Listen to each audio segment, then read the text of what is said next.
Night arrives in Jodhpur the way a sleepy cat settles into a warm cushion. Slow, soft, completely unbothered by whatever the daytime world was trying to accomplish.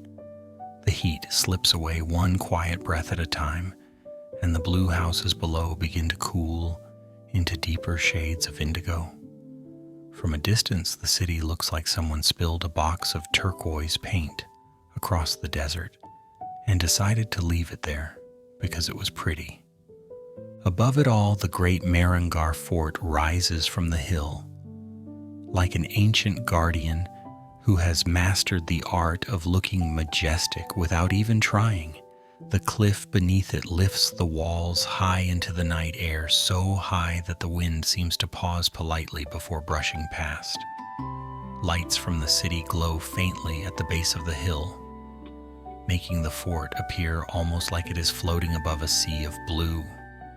It is quiet up there, not the dramatic kind of quiet, but the kind that feels like the world is taking a long, patient inhale. If you stand far enough away, you can sense why people call Mehrangarh the heart of Marwar. It is not because it beats loudly, it is because it holds its stories with a kind of steady calm that has survived centuries. Walls thick enough to stop armies now simply stop noise. Courtyards that once welcomed kings now welcome curious footsteps, and the occasional traveler who came for the view, but stayed because the silence felt surprisingly friendly. As the night deepens, the fort does not try to impress anyone. It just rests on its sandstone throne, glowing gently under the moon, as if it knows that grandeur does not need an announcement. Below it, Jodhpur settles into sleep, one blue house at a time.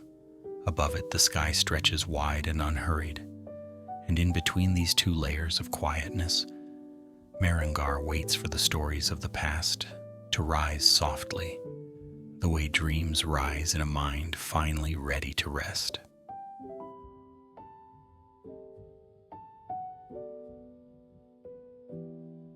Night drifts over Rajasthan in a slow, unhurried way, as if the desert itself has asked the sky to take its time. The heat that ruled the day begins to loosen its grip, and the vast stretches of sand cool grain by grain. Even the air changes personality.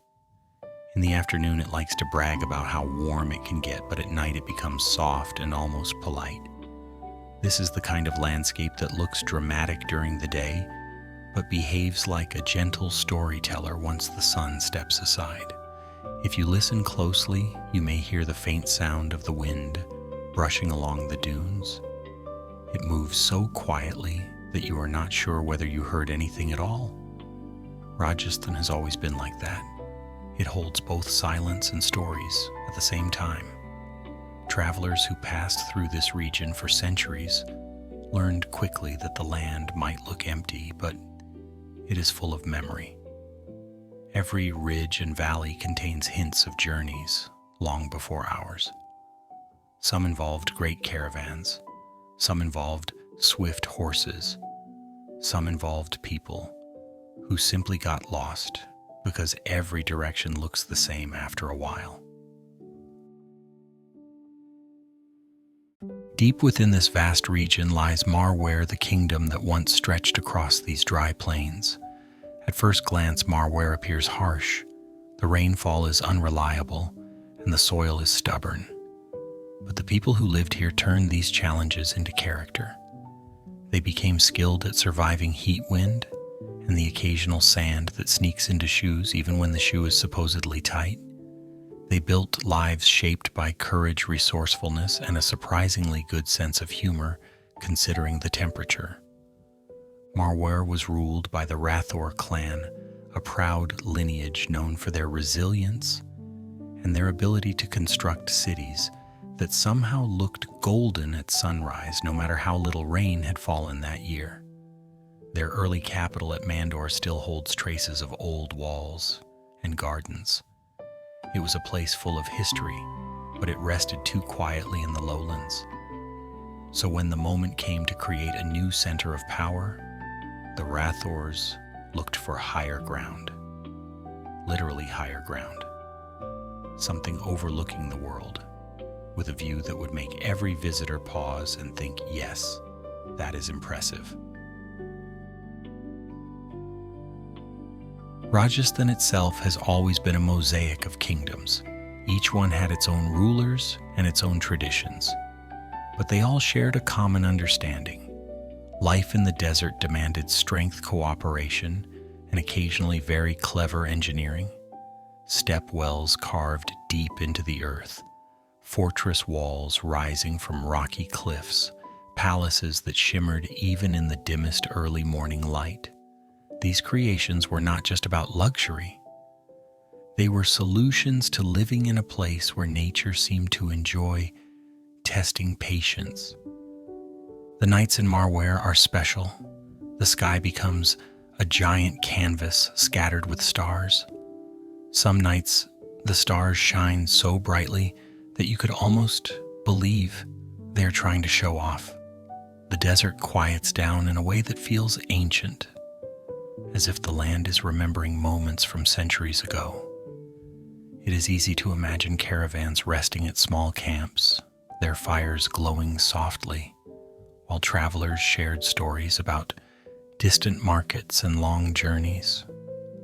The desert may be calm, but it is never empty. It always holds echoes. As the years moved forward, Marwar grew in importance. Trade routes passed through its territory, bringing goods, ideas, and the occasional traveler who came for business but stayed because the evening breeze felt nicer than expected. Cities flourished, crafts improved, music and poetry developed in styles shaped by the rhythm of desert life. Even the architecture reflected a balance between beauty and practicality. Carved stone windows let in air while keeping out the heat. Courtyards opened into kinder pockets of shade.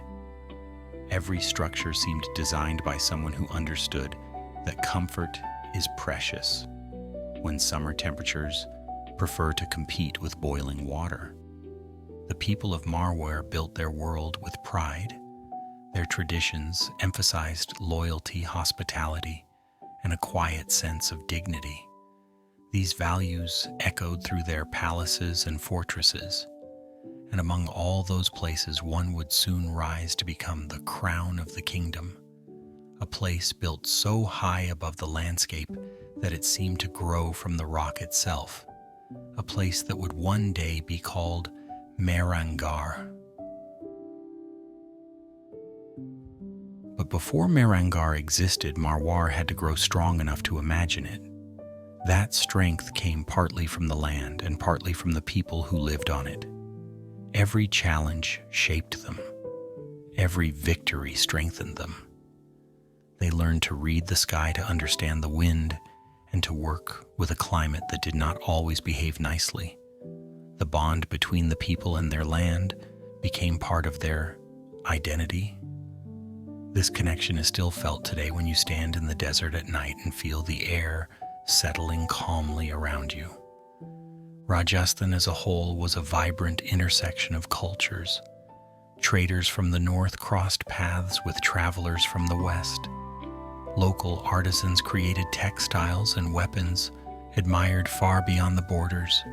Horses bred in the region were valued for their endurance. Even the music carried hints of migration, slow haunting notes that matched the wide open spaces. Songs that seemed to drift gently like the evening wind. Marwar thrived in this network of kingdoms. Its rulers kept the region stable, making alliances, negotiating disputes, and occasionally participating in dramatic events that left their mark on history. Yet despite all the political movement, Marwar never lost its sense of place. It remained grounded in its desert roots. The land taught patience and resilience. The climate taught respect. And the people wove these lessons into everything they built. At night, when the sky stretches wide and quiet over the dunes, it is easy to understand why Marware became a cradle of stories. The land invites reflection. The stillness encourages imagination. The soft sounds of the wind seem to whisper that everything in this region carries a past. This is the world that shaped the birth of Mehrangarh Fort, a world of vast landscapes, brilliant skies, and people who learned to thrive where many thought survival itself was a challenge. A world where history moves slowly but firmly, like sand, shifting just enough to leave new patterns behind. As the calm night folds itself over Rajasthan, the stage is set. A great fortress will soon rise from the rugged hills, carrying forward the spirit of Marwar into the centuries that follow. But for now, the desert rests, quietly letting its stories drift like soft threads of memory through the cool evening air.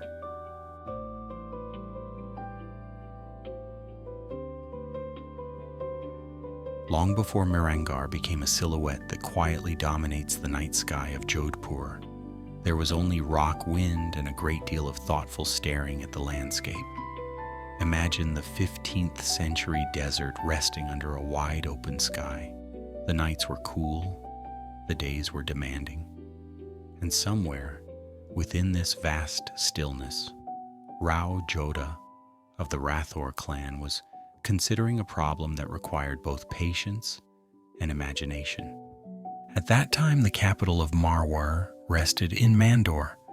It was an old place with deep roots and long memories, but it sat low against the land. From a defensive point of view, it was a little too relaxed. Enemies could approach without much effort, and the surrounding terrain offered limited warning. Rao Jodha understood something important. A capital should not just be beautiful or historic. It should also make visitors think carefully before deciding to cause trouble. So Rao Jodha began to look around, not casually, not during a short afternoon stroll. He looked with the steady attention of someone planning for generations rather than weekends. His gaze eventually settled on a rocky hill, known locally as Bakurchiria. The name loosely suggested a place favored by birds, which makes sense because birds have an excellent sense for high ground and good views. The hill rose sharply above the surrounding plain. Its surface was rugged, uneven, and completely uninterested in being comfortable. From a strategic perspective, it was perfect. Standing on that hill, one could see far across the desert. Any approaching movement would be noticed long before it arrived. The rock itself was solid and stubborn. It had no intention of being easily reshaped. This was not a place that invited quick construction. It demanded effort. Rao Jodha appreciated that. A fortress should not be easy to build. If it were easy to build, it would probably be easy to conquer. He chose difficulty with purpose.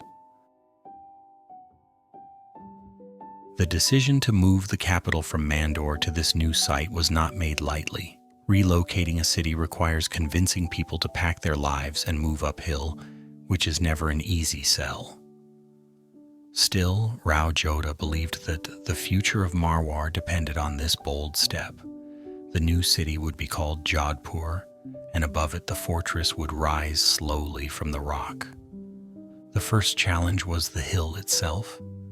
Bakurchiria was not smooth or welcoming. Its slopes were steep and its stone resisted polite requests. Builders had to carve directly into the rock. Stone had to be cut, shaped, and hauled upward piece by piece. This was not a project for anyone in a hurry. Every block of sandstone demanded time, muscle, and an impressive tolerance for dust. Workers quarried stone directly from the hill. This meant the fortress was not simply placed on the landscape, it was born from it. Walls grew from the same rock that formed the foundation. Over time, this gave Mehrangarh its remarkable sense of unity with the hill. It does not look like something added later. It looks like something the land decided to become. Transporting stone up the hill was its own adventure. There were no modern machines. There were people, ropes, animals, and a great deal of coordination. Each stone moved upward carried not only weight, but intention. This was construction as endurance art. Progress happened steadily, but never quickly, and yet that slow pace added strength. Every wall, built patiently, would one day return that patience by standing firm. As the structure took shape, the scale of the project became clear. Mehrangarh was not intended to be a modest stronghold. It was designed as a statement. Its walls would eventually rise to impressive heights. Its thickness would discourage even the most determined visitors. The layout would follow the natural contours of the hill, making direct approaches difficult and confusing. This was architecture that worked with nature rather than against it. Rao Jodha oversaw the early stages with care. He understood that a fortress is more than stone. It is a symbol. By choosing such a commanding location, he sent a message that Marwar was alert, grounded, and prepared. The new capital below would grow in the protection of this massive presence. From almost anywhere in Jodhpur, the fort would be visible, reminding everyone that stability lived above them, quietly watching. Despite the seriousness of the task, there were moments of everyday life woven into the construction. Workers shared meals, laughter, and the occasional complaint about the heat. Even the most impressive monuments are built by people who pause to drink water and wonder how much stone is left to carry. Over the years, these small human moments became part of the fortress story, even if they are rarely mentioned. The rugged terrain influenced the design in unexpected ways. Pathways followed natural lines. Walls curved with the rock, rather than forcing straight lines. This gave Mehrangarh its distinctive organic shape. It feels less like a rigid structure and more like a careful negotiation between human ambition and geological reality. The hill agreed to become a fortress, but only on its own terms. As construction continued, the hill slowly transformed. What had once been a place favored mainly by birds became a center of power. Stone by stone, Mehrangarh rose. It watched over the growing city below. The capital shift began to feel inevitable rather than experimental. Mandor remained important, but the future was clearly moving uphill. By the time the core of the fortress was established, Rao Jodha had achieved something remarkable. He had redefined the geography of Marwar. Power now resided above the plain, not because it wanted to dominate, but because it needed to endure. Mehrangarh became both shield and symbol. It promised protection without shouting about it. At night, the unfinished walls would have cast long shadows across the hillside. Fires from the workers' camps would glow softly against the rock. One can imagine Rao Jodha looking up at the rising structure, feeling a quiet satisfaction. The decision had been difficult. The work was exhausting. But the result was already speaking for itself. Mehrangarh was not built in a single moment. It would grow and evolve over centuries. But its origin remains rooted in that initial decision made around the year 1459. A decision to leave the comfort of the lowlands and trust the strength of stone and elevation. A decision shaped by landscape strategy and patience. As the desert cooled each evening, the fortress continued to rise slowly, confidently. The hill that once hosted only wind and birds now carried the beginning of a legacy. And even in those early days, Mehrangarh seemed to understand its role. It settled into the rock content to grow at its own pace, knowing that time was on its side.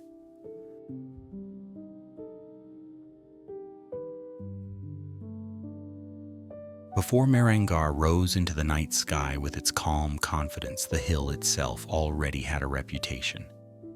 Bakurchiria was not just a pile of rock standing quietly above the desert. It was a place people talked about in lowered voices and thoughtful pauses, not because it was frightening, but because it felt occupied, not crowded with buildings or people, but filled with presence.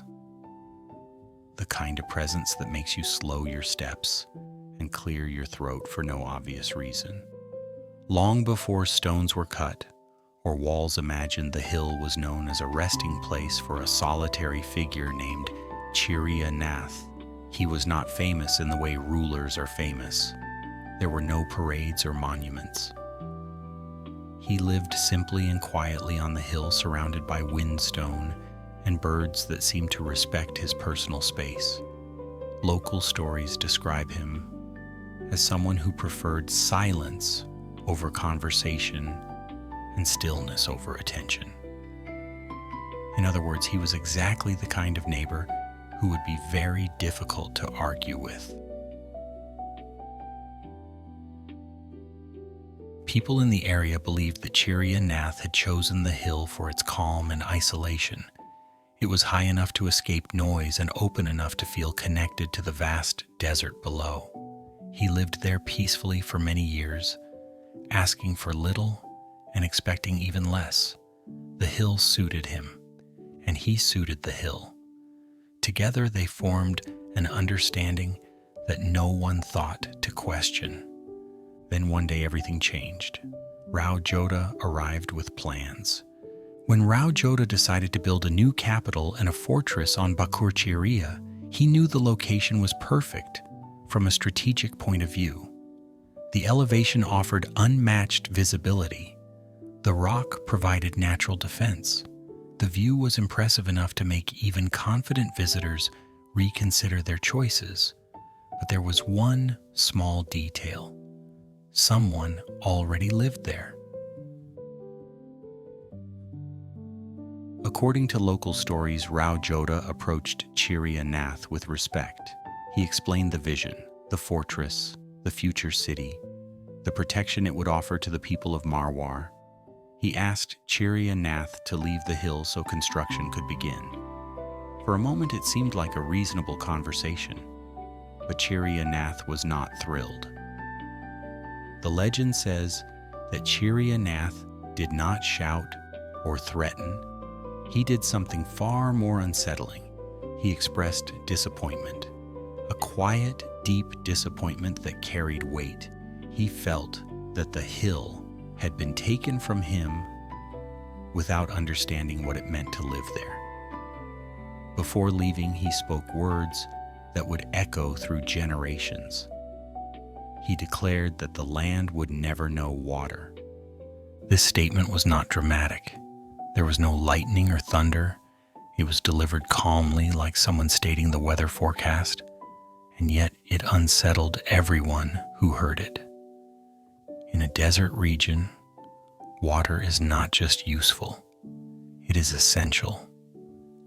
The idea that a new city might struggle with water was not something to ignore. Chirya Nath then left the hill, leaving behind a sense of unease and a very awkward silence. Rao Jodha took the warning seriously. He understood that stories and beliefs held real power over people. Whether one believed the words literally or symbolically, the message mattered. A city that lived in fear of its own foundations would never truly feel secure. Something had to be done to restore balance and confidence. The solution Rao Jodha chose reflected the customs and values of his people. He ordered a man named Raja Ram Meghwal to be buried alive within the foundations of the fort. This act sounds severe by modern standards, and even by the standards of its own time, it was not taken lightly. The idea was that a willing sacrifice would neutralize the curse and ensure the stability of the fortress. Raja Ram Meghwal agreed on one condition: his family would be cared for permanently. Rao Jodha accepted this condition and kept the promise. The family was granted land and privileges that continued for generations. This part of the story is important because it shows that the act was not seen as casual or cruel. It was treated as a serious responsibility with lasting obligations. With this act completed, construction moved forward. Over time, water did become an ongoing challenge for Jodhpur. Wells, step structures, and reservoirs were built to manage the scarcity. Some people pointed to Chiri and Nath and nodded knowingly. Others pointed to the desert and shrugged. Either way, the story endured. What makes this legend fascinating is not whether it is true in a literal sense. It is how it reflects the mindset of the time. Builders did not just consider stone and location, they considered memory, emotion, and belief. A fortress was not just a physical structure. It was a shared idea that needed to feel right. As Mehrangarh rose from the rock, the story of Chiri and Nath became part of its foundation, not carved into stone, but woven into conversation. Guides still tell it. Locals still reference it. Visitors listen quietly, often unsure whether to feel impressed or slightly uncomfortable. At night, when the fort stands silent against the sky, it is easy to imagine the hill, remembering its earlier days. Days when it hosted only winged birds and one solitary figure watching the desert breathe. The massive walls above do not erase that memory. They sit alongside it.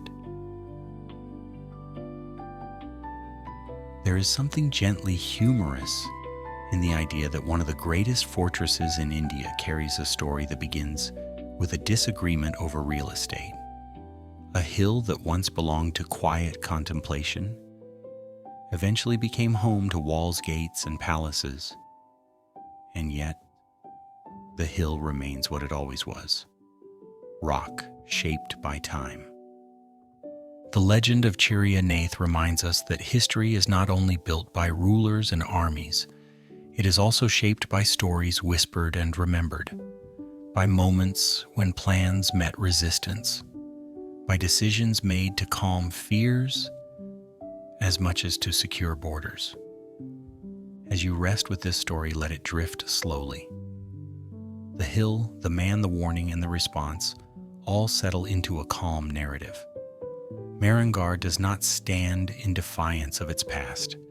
It stands with it, holding both stone and story in quiet balance as the desert night stretches on.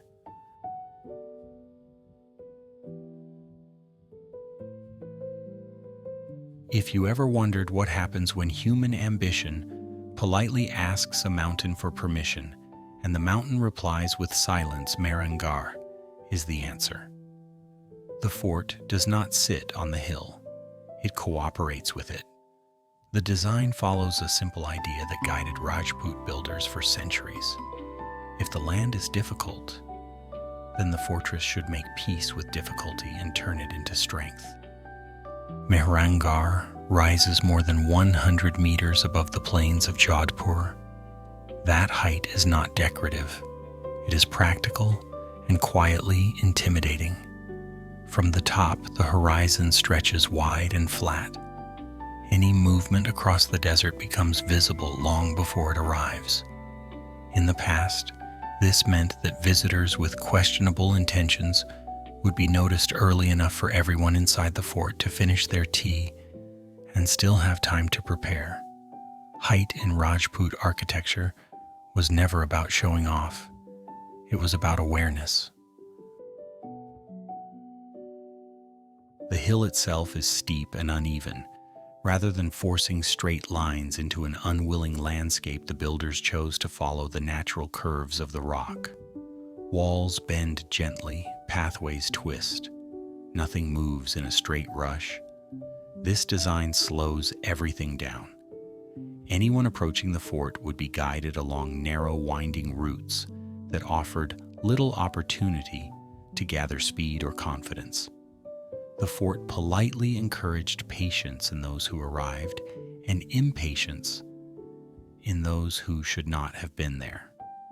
One of the most remarkable features of Mehrangarh is its system of gates. There are 7 major gates, each built at different points in time. They are not arranged for convenience, they are arranged for survival. Each gate sits at an angle that forces approaching movement to turn slightly. This subtle shift matters. It prevents direct access and makes it difficult to build momentum. By the time someone reached the inner gates, they would already feel like they had walked a long, thoughtful maze designed by someone who enjoyed puzzles a little too much. The gates themselves are massive and heavy. Thick wood reinforced with metal studs stands quietly waiting. These studs were not decorative. They were designed to stop charging animals and blunt heavy impact. Even today, the doors carry marks from past conflicts. Scratches, dents, and impressions remain visible as quiet reminders that the fort has experienced its share of determined visitors. Between the gates, the walls rise high and thick. Rajput builders understood that walls should not merely exist, they should discourage enthusiasm. Mehrangarh walls are thick enough to absorb impact and tall enough to inspire second thoughts. In many places, the walls seem to grow directly out of the rock. This is not an illusion. Builders integrated the hill itself into the structure. Rock became foundation. Foundation became wall. The fort is not a separate object placed on the hill.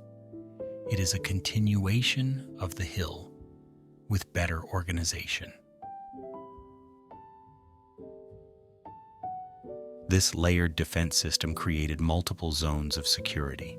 Even if one area were compromised, the next would still stand. Each section could be defended independently. This meant that the fort never relied on a single point of strength. It relied on patience, depth, and endurance. Rajput architecture favored resilience over speed. The goal was not to win quickly, it was to last. Inside the outer defenses, the layout continues to reflect thoughtful planning. Courtyards open gradually rather than suddenly. Pathways reveal spaces slowly. This controlled progression prevents anyone from understanding the full layout at once. The fort never gives away its secrets immediately.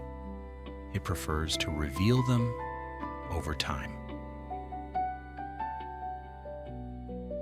From a defensive perspective, this created confusion for outsiders. From a daily life perspective, it created a sense of rhythm. Spaces were arranged to catch breezes and offer shade. Thick walls kept interiors cool during the day and warm at night. Windows were carved carefully to allow air to pass while keeping heat and dust outside. Every element balanced comfort with caution. The location of Mehrangarh also played a psychological role. From the city below, the fort is always visible. It watches without staring. This presence provided reassurance to those living under its protection. It also served as a constant reminder that stability lived above them, quietly doing its job. A fortress that does not need to announce itself tends to inspire more confidence than one that shouts. The planners of Mehrangarh understood human behavior as well as terrain. They knew that people tire, that movement slows uphill, that narrow paths increase awareness, that uncertainty drains confidence. All of these factors were woven into the design. The fort does not rely on fear. It relies on fatigue. Even the spacing of walls and open areas reflects strategic thinking. Large open spaces inside the fort allowed defenders to move freely while limiting options for those unfamiliar with the layout. The fort favors those who know it well. It rewards familiarity and preparation. In this way, it behaves much like the desert itself. Despite its serious purpose, Mehrangarh also displays an appreciation for beauty. Carved stone details appear where one might least expect them. Balconies overlook the city, offering moments of calm. These touches remind us that Rajput architecture was not only about defense, it was about dignity. Even in a fortress meant to protect life, there was room for elegance. There is something gently humorous in how unapologetically difficult Mehrangarh is. It makes no attempt to be convenient.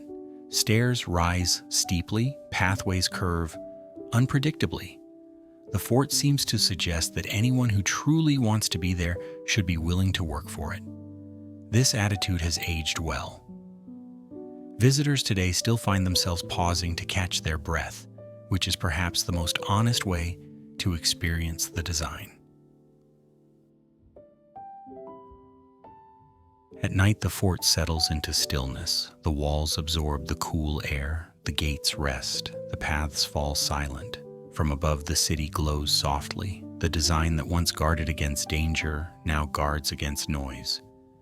It holds quiet with the same care it once held defense. Mehrangarh stands as a lesson in thoughtful planning. It shows what happens when architecture listens to the land instead of arguing with it. Height becomes advantage. Difficulty becomes protection. Patience becomes strength. As you rest with this image, imagine the builders stepping back at the end of a long day. They would have looked at the walls, rising slowly from the rock, and nodded. Not because it was finished, but because it felt right. The hill had accepted the design. The fort had found its place. And there it remains, calm, solid, unrushed. A fortress shaped not by haste but by understanding, resting comfortably on an unfriendly hill that turned out to be a very good partner after all.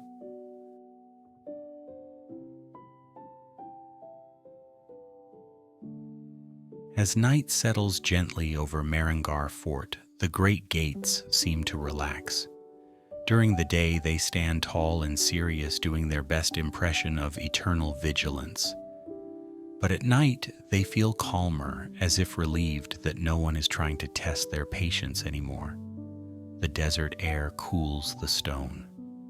Shadows soften the edges, and the gates begin to tell their stories quietly, to anyone willing to listen slowly enough. Mehrangarh is not a fortress that greets visitors all at once. It prefers introductions, one gate at a time. Each one has a name, a purpose, and a memory. These gates were not built to welcome. They were built to pause movement, to slow intentions, and to encourage reflection. Anyone passing through them in the past would have already walked uphill, curved around stone walls, and wondered more than once whether continuing was a good idea. The first impression comes from the sheer size of the gates. Thick wooden doors reinforced with metal stand solid and unmoving. The studs pressed into their surface are not decorative. They were carefully placed to absorb force and prevent damage from impact. Even now they sit quietly, like reminders that architecture once had to think ahead about very determined guests. Jodhpur Gate is one of the most storied entrances of Mehrangarh. The name itself suggests victory, and it carries the weight of that meaning without raising its voice. This gate was built to commemorate a successful defense against the forces of Jaipur.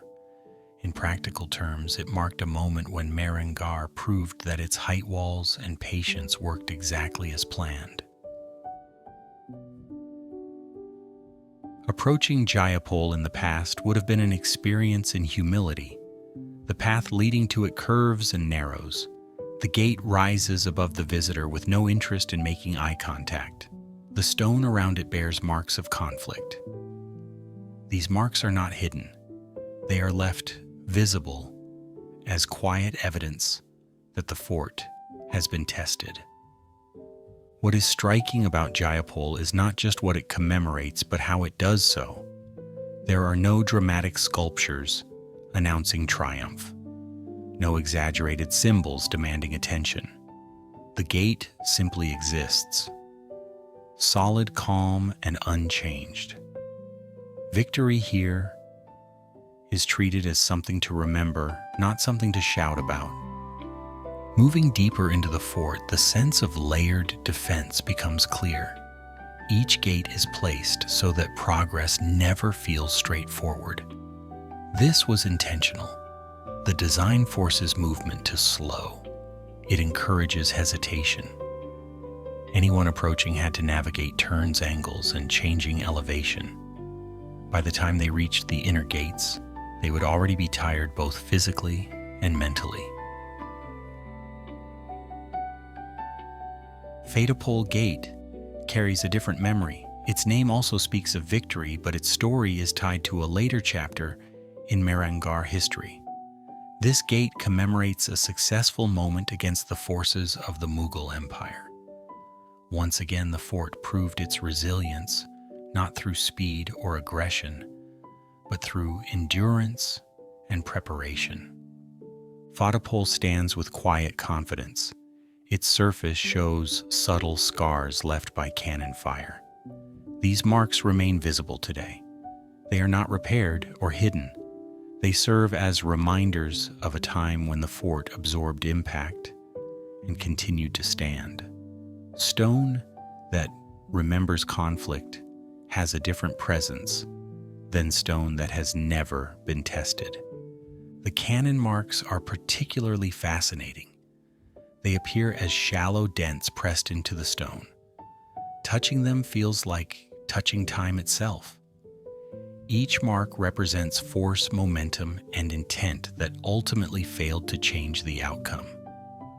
The fort absorbed the energy and carried on. There is something oddly reassuring about that. The arrangement of the gates reflects careful planning. They are not aligned in a straight path.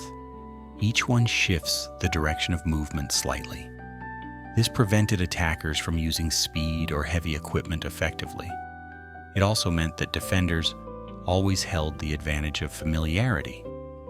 The fort rewarded those who knew its rhythm. Carved stone details appear around the gates in places where one might not expect them. These carvings are not excessive. They are precise and restrained. Floral patterns, geometric shapes, and symbolic motifs soften the severity of the stone. They remind us that Rajput builders valued beauty, even in structures meant for defense. These carvings also served a psychological purpose. They conveyed dignity and confidence. A gate that is both strong and carefully adorned suggests a culture that values strength without abandoning refinement. It sends a message that protection and grace can coexist comfortably. Passing through these gates would have been a powerful experience for anyone in the past. Each threshold marked a transition, outside to inside, uncertainty to order, exposure to shelter. The gates controlled not only movement but emotion. They guided visitors into a space governed by rules different from the open desert below. The gates also shaped daily life within the fort. They regulated access. They marked time. opening and closing them defined the rhythm of the day. Morning activity began when the gates opened. Night brought stillness when they closed. This routine added structure to life within the walls. At night today, the gates rest. The heavy doors remain closed. The studs catch faint moonlight. The stone cools slowly. The city below glows in scattered patterns of blue and gold. From this quiet vantage point, the gates seem less like barriers and more like guardians of calm. There is something gently amusing about how seriously the gates still take themselves. They stand unmoving even though no one is testing them anymore. They have retired from active duty but refuse to relax completely. One imagines them exchanging quiet glances and thinking that they have earned a long rest. The legacy of Jayapol and Fatehpol is not about conflict alone. It is about memory. These gates carry stories not in words but in stone. They remind us that architecture can hold experience, that walls can remember, that design choices made centuries ago still shape how a place feels today. Mehrangarh does not hide its past. It integrates it. The gates remain, as they are allowing visitors to read history through texture and form. There is no need for dramatic explanation. The presence of the gates speaks clearly enough.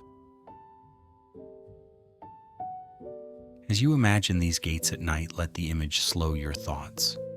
Picture the quiet stone, the softened shadows, the long silence. The gates have done their work.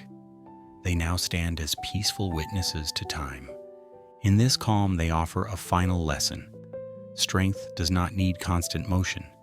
Endurance does not need noise. And the most powerful stories are often the ones told quietly by stone that has seen enough and chosen to remain standing.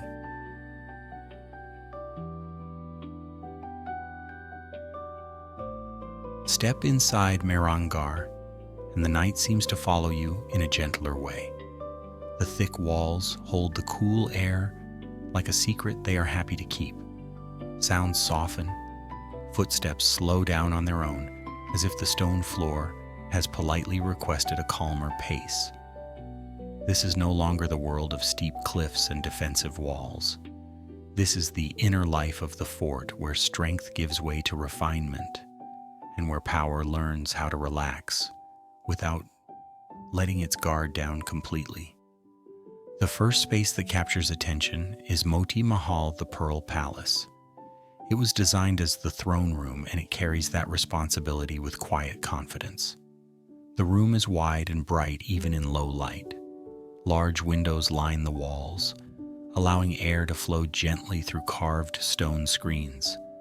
These screens soften the light and create patterns that move slowly across the floor as the hours pass. During the day, the room glows. At night, it rests calmly, like a hall that knows it has already done enough. Moti Mahal was not built for drama, it was built for presence. The throne once placed here did not need to be elevated excessively. The room itself did the work. Its proportions guided attention naturally. Anyone entering would feel the balance of the space before noticing details. This was intentional. Rajput design favored authority that felt stable rather than loud. The walls of Moti Mahal were once decorated with rich colors and gold accents. These tones reflected warmth without overwhelming the senses. Even now, traces of that palette remain. Soft shades of gold and cream catch the light gently. They do not shout for attention. They simply exist, reminding the room of its past elegance. Moving deeper into the palace complex, the atmosphere shifts subtly. Phul Mahal, the Flower Palace, introduces a lighter mood. This space was created for celebration music and courtly gatherings. If Moti Mahal represents calm authority, then Phul Mahal represents controlled joy. It is more intimate. The ceilings are richly decorated. Patterns bloom across the surfaces like flowers that decided to stay forever. Phul Mahal feels playful in a dignified way. The design invites conversation, laughter, and movement without losing composure. The colors here are warmer and deeper. Golds, reds, and soft yellows create an impression of comfort and celebration.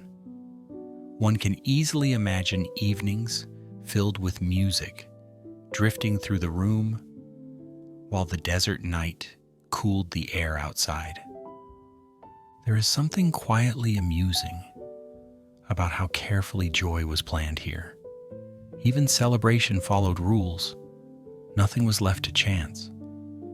Every surface, every angle contributed to an atmosphere where enjoyment felt appropriate rather than excessive. This was joy with posture. Sheesh Mahal, the Mirror Palace, offers a different experience altogether. This space feels almost dreamlike, especially in low light.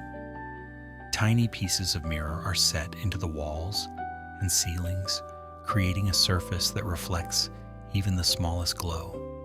When light enters the room, it multiplies softly, bouncing from one fragment to another until the entire space shimmers.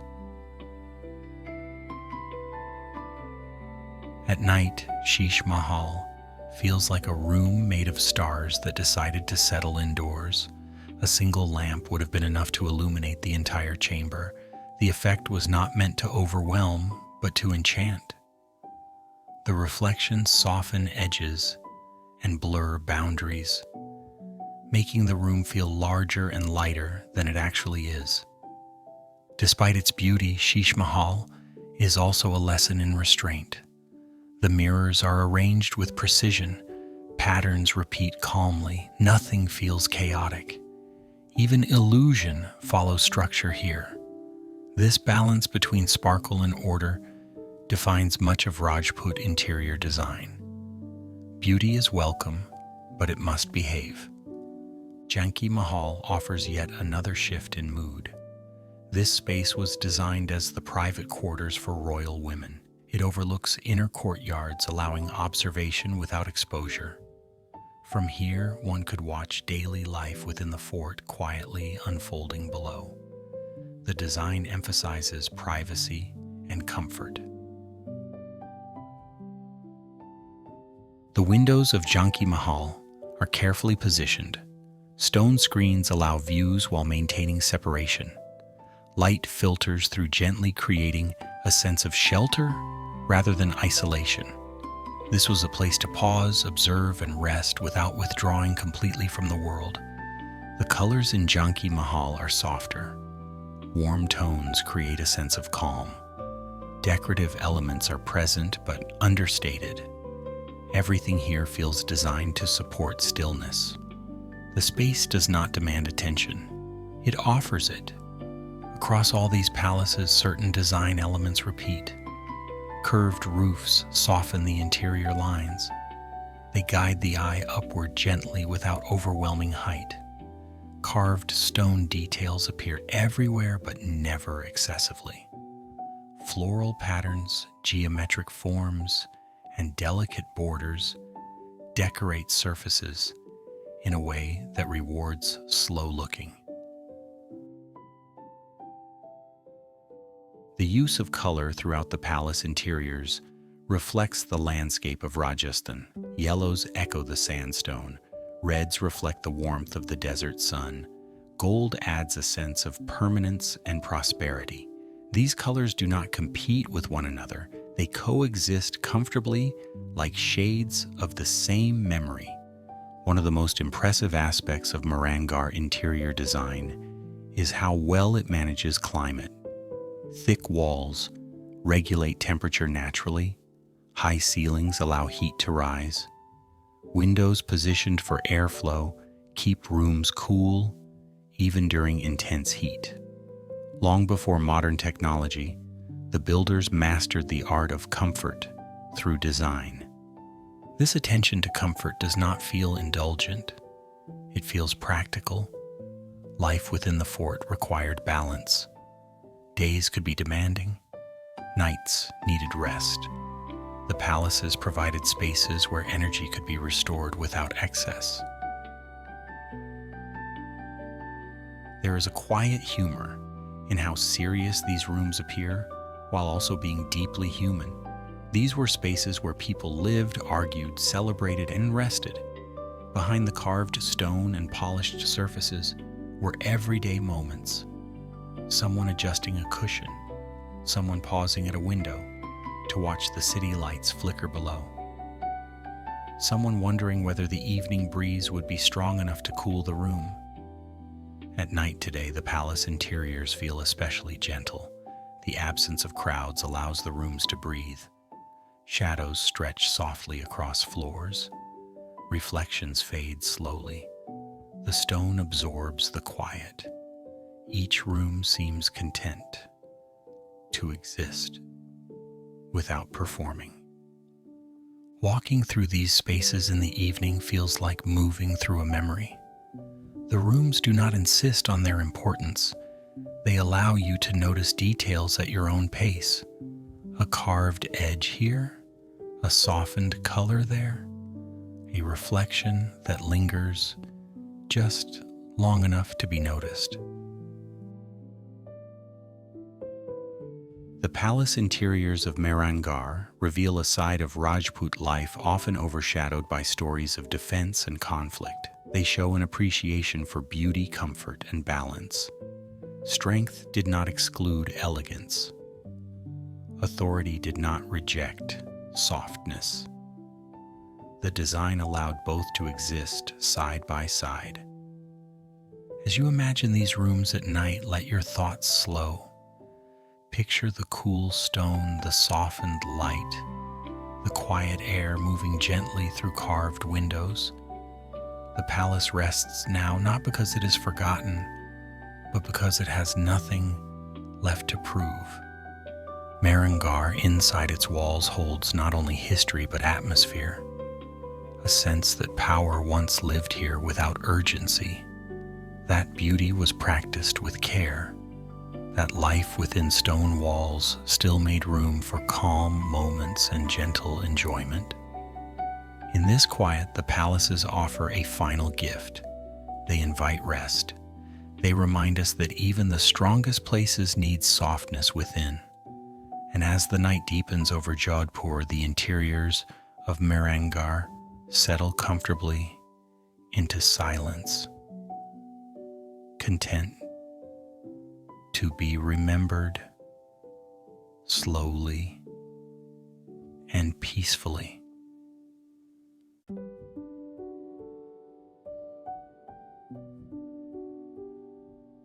When the 19th century settled over Rajasthan, it arrived without drama. There was no single loud moment when the world clearly changed its mind. Instead, the shift came gradually, like evening light fading from stone walls. Mehrangarh remained where it had always been on its rocky hill, but the purpose it served began to soften. The fort did not move into the modern age with excitement.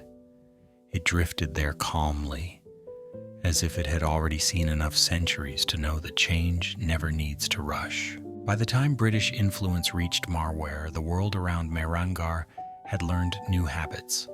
Armies moved differently. Weapons spoke louder and farther than before. Cannons had already announced this truth in earlier conflicts, and firearms continued the conversation. The old language of walls, gates, and height still mattered, but it no longer decided everything. Mehrangarh understood this quietly. It did not resist the idea. It simply adjusted its posture. Jodhpur, under the British Raj, became a princely state rather than a battlefield. Local rulers maintained authority while acknowledging a new political reality. This arrangement changed the rhythm of life within the fort. Mehrangarh no longer needed to prepare constantly for siege. gates still closed at night, but more out of habit than fear. The walls still stood firm, but they no longer expected visitors with hostile intentions. This period marked an important transition. Mehrangarh shifted from a military stronghold to a symbol of continuity. It became less about defense and more about presence. The fort watched railways appear in the distance. It observed administrative buildings rise in the city below. It listened to the hum of modern life developing quietly at its feet. Firearms had changed warfare long before the British Raj, but their continued refinement confirmed something important. No wall could guarantee absolute protection anymore. Height still offered advantage, but technology had learned how to speak across distance. Mehrangarh did not take this personally. It simply accepted that its role was evolving. Interestingly, this did not make the fort obsolete. It made it stable. While military relevance faded, symbolic importance grew. Mehrangarh became a reminder of regional identity and history. In a world learning to move faster, the fort remained still. This contrast gave it new meaning. During this time, the rulers of Jodhpur focused less on military readiness and more on administration, culture, and modernization. Mehrangarh became a backdrop for governance rather than a shield. Meetings were held within its walls not to plan defense but to manage a changing society. Decisions concerned rail lines, education, and civic order rather than troop movements. The fort adapted to these changes without altering its character. Rooms once designed for strategic discussion now hosted quieter conversations. Courtyards that had echoed with armored footsteps now welcomed measured pacing and thoughtful silence. The fort behaved like an elder who had stepped back from physical labor but still commanded respect. British officials visiting Mehrangarh often viewed it with admiration rather than suspicion. The fort was no longer a threat. It was a monument. Reports from the period describe its impressive scale and commanding position. These observers noted its architectural strength while acknowledging that its role had shifted. There is something gently amusing about imagining Mehrangarh during this time, a fortress built for endurance now observing paperwork, walls that once measured time by seasons of conflict now marking hours by scheduled meetings. The fort did not complain. It had patience. Technological changes outside the fort continued to reshape the region. Roads improved, communication sped up, administrative systems became more structured. Mehrangarh remained physically unchanged while the world reorganized itself around it. This contrast made the fort feel even more timeless. As the British Raj continued, the fort became increasingly associated with heritage. It was no longer expected to defend the city but to represent it. Mehrangarh became a visual anchor for Jodhpur. Its silhouette defined the skyline. Its presence reminded everyone that history still lived nearby. During this period, maintenance and preservation gained importance. Rather than reinforcing walls, for battle attention turned toward keeping structures intact. The fort was treated as an asset of identity rather than an instrument of force. This shift allowed Mehrangarh to age with dignity. The city below evolved rapidly. New neighborhoods appeared, markets expanded, daily life gained new rhythms influenced by modern administration. Through all of this, Mehrangarh watched quietly. It did not compete for relevance. It simply existed. At night, the fort during the British Raj would have felt particularly calm. The city lights below would have grown brighter than before. sounds of trains, whistles, and distant activity might have reached the hill. Mehrangarh absorbed these sounds without reaction. It had already heard enough history to recognize that noise comes and goes. One might imagine the fort reflecting on its own past during this time. Once the center of defense, now a symbol of continuity. Once a strategic necessity, now a cultural presence. This was not a loss. It was a transformation. The people of Jodhpur continued to look up at Mehrangarh as they always had, but the meaning of that gaze changed slightly. Instead of seeking protection, they found reassurance. The fort represented stability in a world adjusting to new systems. This period also allowed the fort to become more accessible. Without constant military tension, parts of Mehrangarh could be appreciated for their beauty rather than their function. Architecture that had once served strategy now revealed artistry. Details that might have been overlooked in times of urgency gained attention. The British Raj did not erase Mehrangarh history. It layered over it gently. The fort became a witness rather than a participant. It observed negotiations, treaties, and administrative changes without inserting itself. Its strength lay in its stillness. By the early 20th century, Mehrangarh had fully embraced its new role.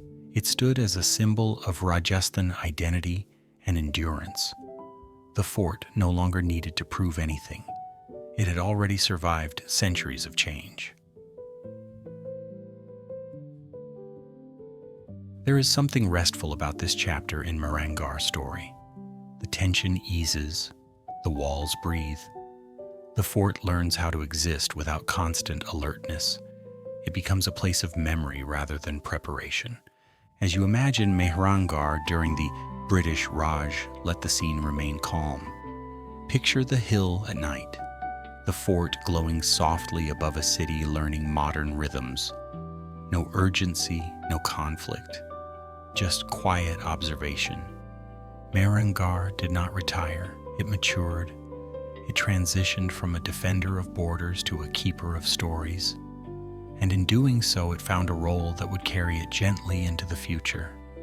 As the night deepens and the city below settles into rest, the fort remains awake in its own way, not watching for danger, simply watching time pass, content to stand, content to remember, content to let the world move forward at its own pace while it continues to do what it does best. Stay.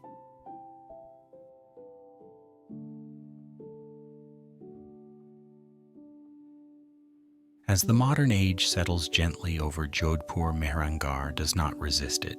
The fort has learned over centuries that time always arrives, whether invited or not. Instead of closing itself off, it simply adjusts its breathing. The stone remains the same. The walls stay thick. The hill keeps its height. But the purpose of the fort shifts quietly into something new and surprisingly gentle. Today, Mehrangarh is no longer preparing for battle. It is preparing for visitors. This may sound like a dramatic change, but the fort handles it with calm dignity. Where guards once watched the horizon, now guides walk slowly, sharing stories. Where gates once tested determination, now they test patience in a different way, by inviting people to climb at their own pace and pause often. The fort seems pleased by this slower kind of challenge. The transformation from fortress to cultural landmark did not happen overnight.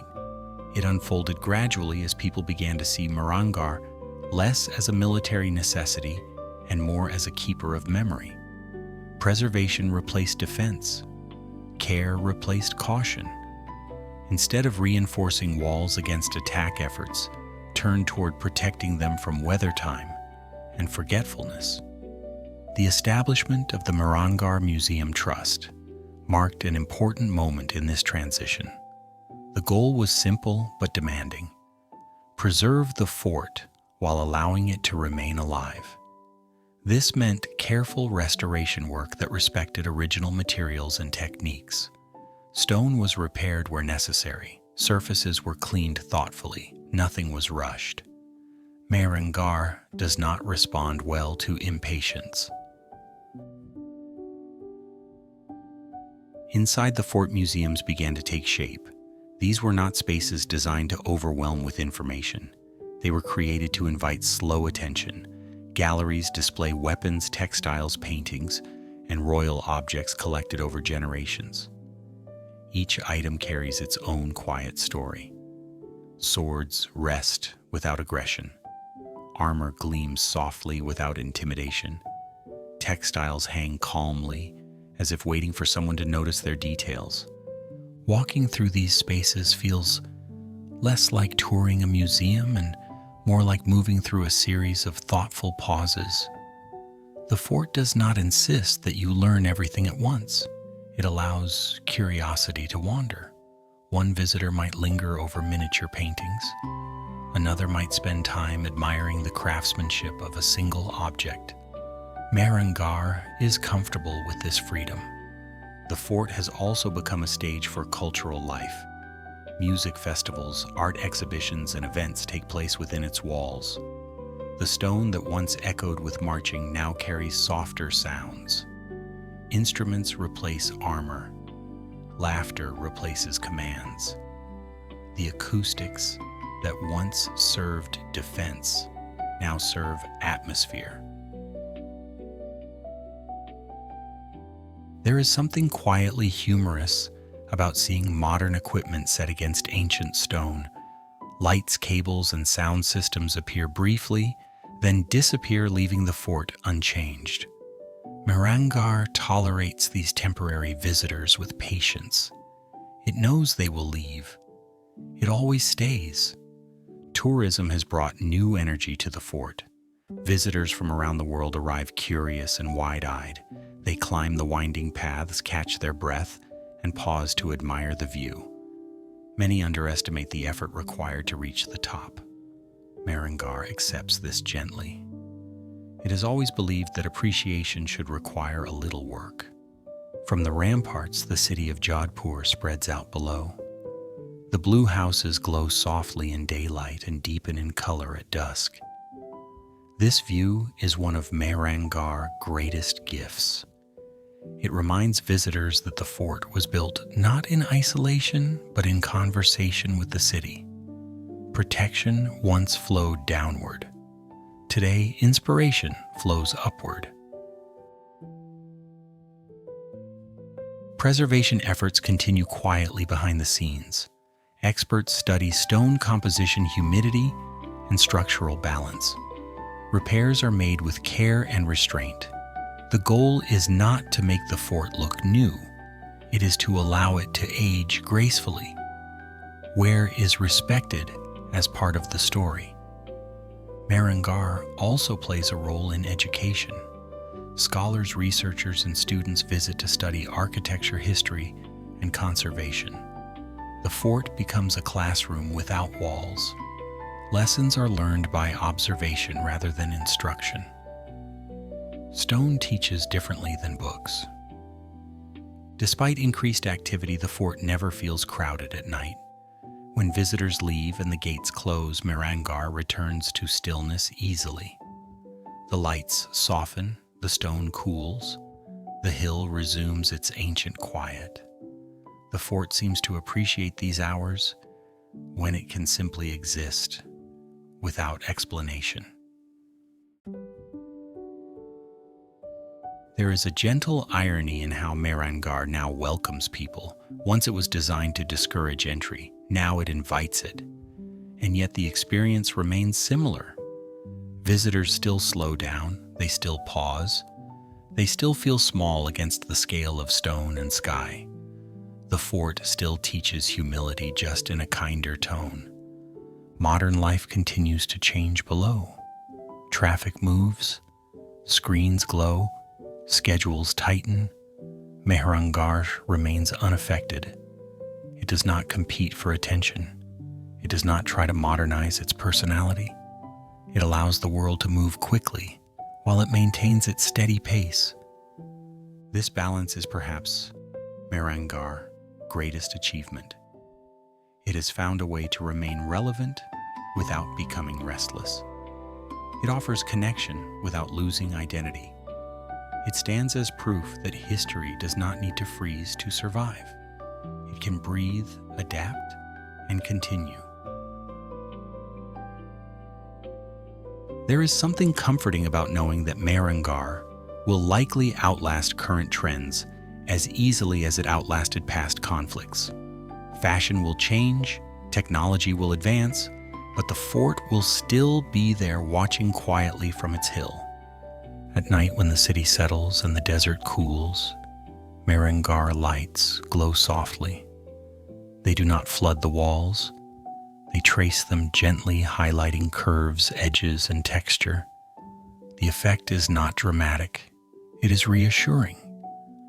The fort appears as a calm presence rather than a spectacle. Visitors who see Mehrangarh at night often fall silent, not because they are told to be quiet, but because the space encourages it. The stone absorbs sound. The view invites reflection. The fort does what it has always done best. It shapes behavior without demanding it. In this modern chapter, Mehrangarh has become a living memory. It holds centuries without trapping them. It invites people to step into its story without overwhelming them. It offers beauty without insisting on admiration. As you imagine Mehrangarh today, let the image remain soft. Picture the fort resting above the city lights. Hear distant sounds fade. Feel the stone cooling under the night air. The fortress that once prepared for war now prepares for remembrance. And it does so with the same patience and quiet confidence that carried it through centuries of change. Mehrangarh stands not as a relic, but as a companion to time, watching, waiting, welcoming, content to let the world pass beneath it while it continues to do what it has always done best: remain.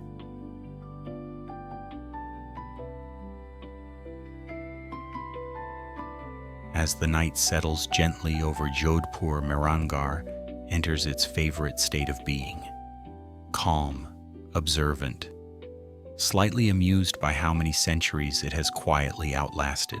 The fort no longer prepares for invasion or scans the horizon for movement. Instead, it watches something far more unpredictable: visitors. In the modern era, Mehrangarh has become a living heritage rather than a silent relic. It breathes slowly through stone corridors, while people wander in and out carrying cameras, questions, and occasionally very optimistic footwear. And somehow the fort accepts all of it with remarkable patience. At the heart of this transformation is the Mehrangarh Museum Trust. Their role is not to freeze the fort in time, but to help it continue living without losing its memory. This is a delicate balance. Too much change and the fort becomes a theme park.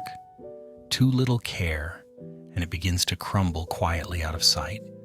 The trust walks this line, carefully choosing preservation over polish and respect over spectacle.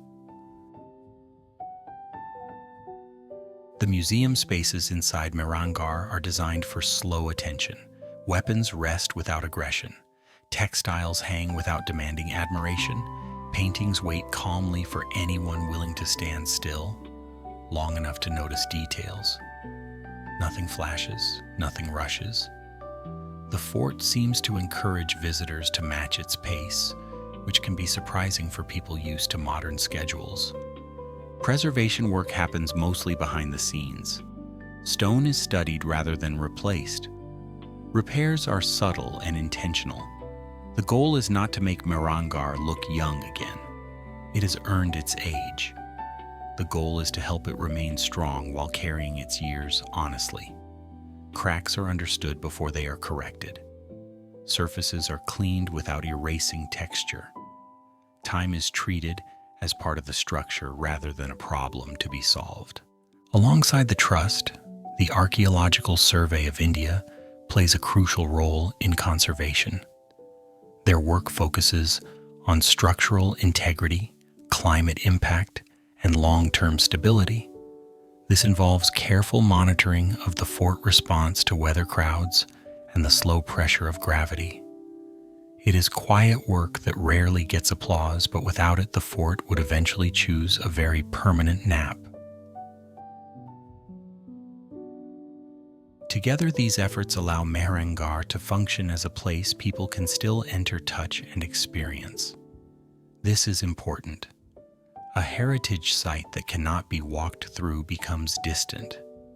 Mehrangarh remains approachable. It invites footsteps echoing gently through courtyards that once echoed with very different sounds.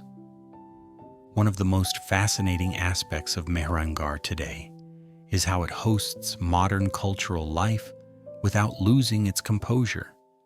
Festivals and events take place within its walls, bringing music, movement, and light. The Rajasthan International Folk Festival is one such moment when the fort briefly becomes a stage. Musicians perform under the open sky, surrounded by stone that has heard centuries of silence. The contrast is beautiful. Traditional instruments fill spaces once defined by defense. The fort does not resist the sound, it carries it. Music drifts along walls and fades into the desert air. For a short while, the fort remembers that it has always been a place of gathering, not just protection. These events are carefully curated. Nothing overwhelms the structure. Sound systems are temporary. Lighting is restrained. The fort remains the main presence. Performances come and go like guests who know they are visiting someone far older and wiser. Beyond festivals, Mehrangarh functions as a cultural anchor for Rajasthan. It appears in art, film, and literature. Its image defines Jodhpur skyline. The blue city below and the fort above form a visual conversation that has lasted centuries. People may move away, but they carry this image with them. For visitors, Mehrangarh often feels like a time machine, though a very polite one. It does not pull anyone violently into the past. It simply allows layers of time to exist together. You can stand on a rampart looking at a modern city while touching stone shaped hundreds of years ago. Past and present coexist without conflict. This is why Mehrangarh is often described as a living archive. It does not store history behind glass alone. It allows history to remain visible in wear patterns, stair depth, and softened edges. The fort teaches through presence rather than explanation. There is something quietly humorous about watching modern life interact with such an old structure.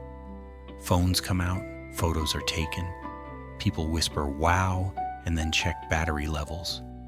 Mehrangarh watches patiently. It has survived far more complicated technology than smartphones. Despite its popularity, the fort still knows how to reclaim quiet. When the gates close and the crowds leave, night settles in quickly. The city below continues to glow, but the fort returns to stillness. Lights soften, stone cools. The hill resumes its ancient role as a place of watchful rest. This daily rhythm is part of what keeps Mehrangarh alive. Activity during the day, calm at night, engagement without exhaustion. The fort does not need constant attention. It thrives on balance. What makes Mehrangarh truly remarkable today is that it has avoided becoming either frozen history or restless attraction. It remains grounded. It allows people to visit but does not bend itself to trends. It adapts gently while staying itself. In a world that often rushes to modernize or discard the past, Mehrangarh offers a different lesson. Preservation does not mean stopping time, it means walking alongside it, allowing change without surrendering identity. As you imagine Mehrangarh tonight, picture the fort resting above the blue city. Hear distant sounds fade, feel the stone holding cool air. The walls have nothing to prove. They are content to stand. Mehrangarh today is not just something to see, it is something to experience slowly. A place where history is not explained loudly but felt quietly, where centuries breathe together without urgency. And as the night deepens, the fort remains awake in its own way, not guarding borders, not preparing for battle, simply holding memory steady while the world below continues its gentle, restless motion.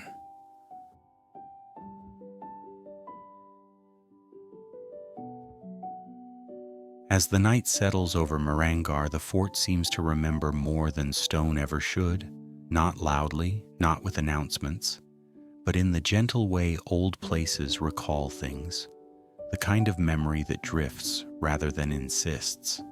This is where legend, symbols, and legacy live together without arguing about who is more important. One of the most enduring symbols connected to Mehrangarh is the hawk. You will see its image appear quietly in art stories and memory. The hawk is not chosen for decoration. It represents watchfulness, precision, and calm strength. Hawks do not rush. They observe. They wait. And when they move, it is with certainty. In many ways, Mehrangarh behaves exactly like that. From its high position above Jodhpur, the fort mirrors the hawk presence. It watches the land without interfering. It notices everything without reacting to everything. This symbol became associated with the Rajput identity because it reflected an ideal way of being in the world. Alert but composed, strong but restrained, always aware of the wider horizon.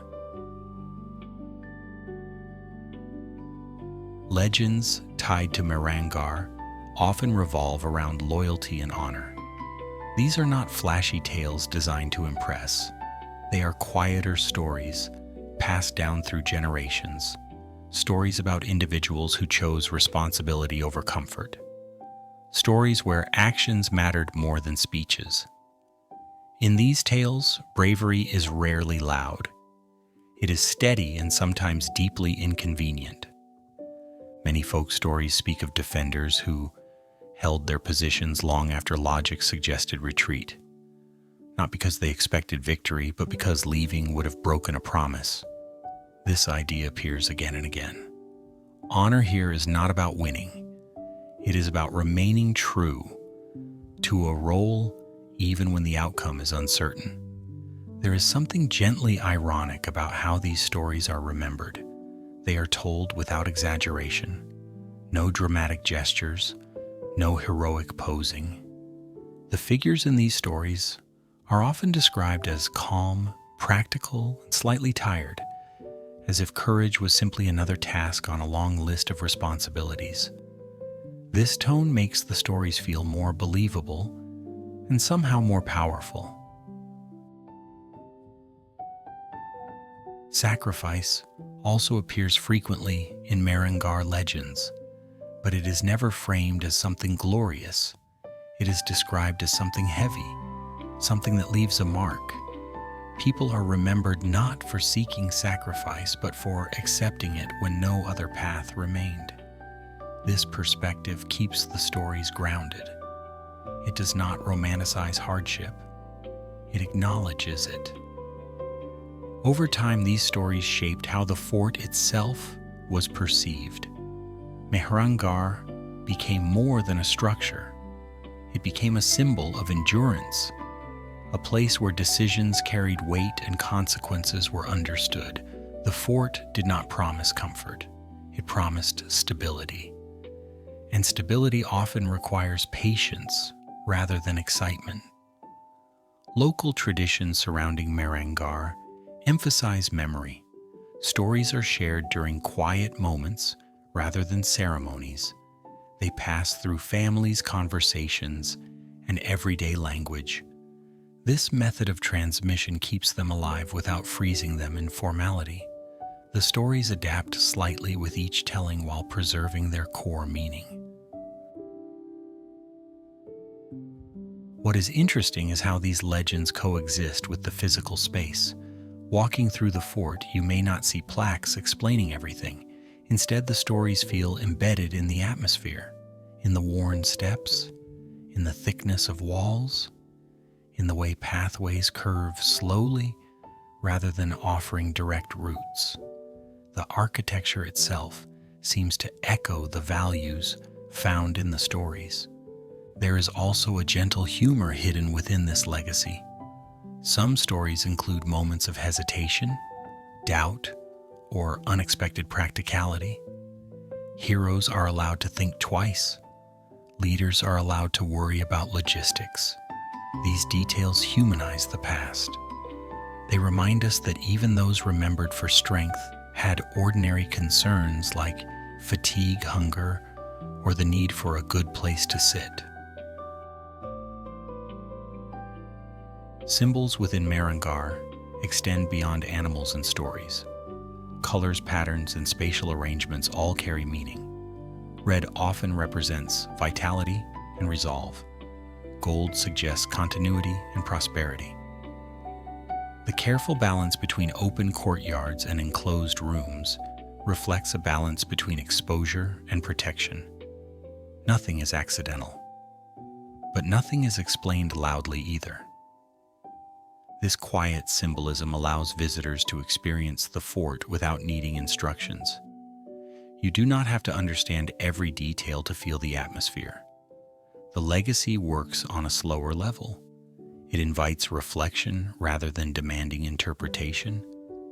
As time passed, these legends helped Mehrangarh transition into its modern role. When the fort was no longer needed for defense, its symbolic strength remained. People continued to look up at it, not for protection, but for reassurance. It stood as proof that continuity was possible, even as circumstances changed. Today, these stories still shape how the fort is experienced. Guides tell them softly, locals reference them casually, visitors sense them even if they cannot name them. The legacy operates beneath the surface. At night, this effect is strongest. Without crowds or explanations, the fort feels closer to its original rhythm. The wind moves slowly, the stone cools. The hawk symbol feels present, even if no bird is seen. The stories settle into the silence. Mehrangarh does not ask to be admired. It asks to be respected. Its legends do not seek applause. They offer perspective. Strength can be quiet. Honor can be patient. Memory can be carried gently. As you rest with these ideas, let them drift like the night air around the fort. There is no need to hold on to details. The legacy does not depend on precision. It depends on feeling. The symbols, the stories, and the quiet values they carry remain woven into Mehrangarh presence, not as relics, not as instructions, but as a steady undercurrent that continues to shape the space. And as the fort watches the sleeping city below it, holds these memories calmly, like a hawk at rest, awake but unhurried, content to remain exactly where it is, while time moves softly past.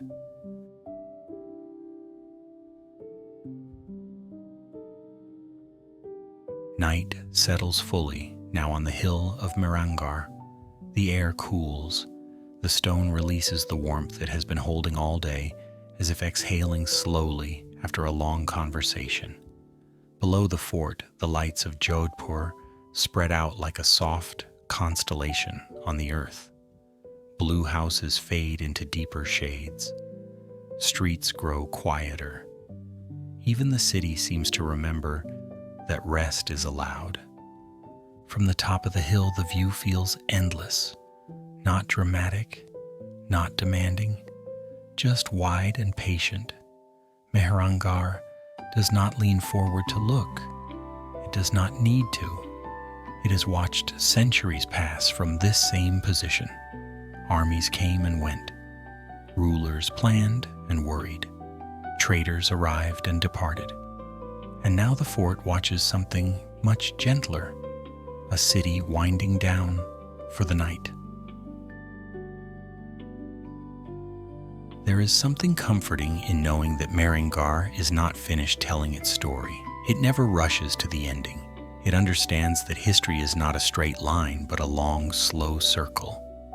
Each night adds another quiet layer. Each dawn brings another small beginning.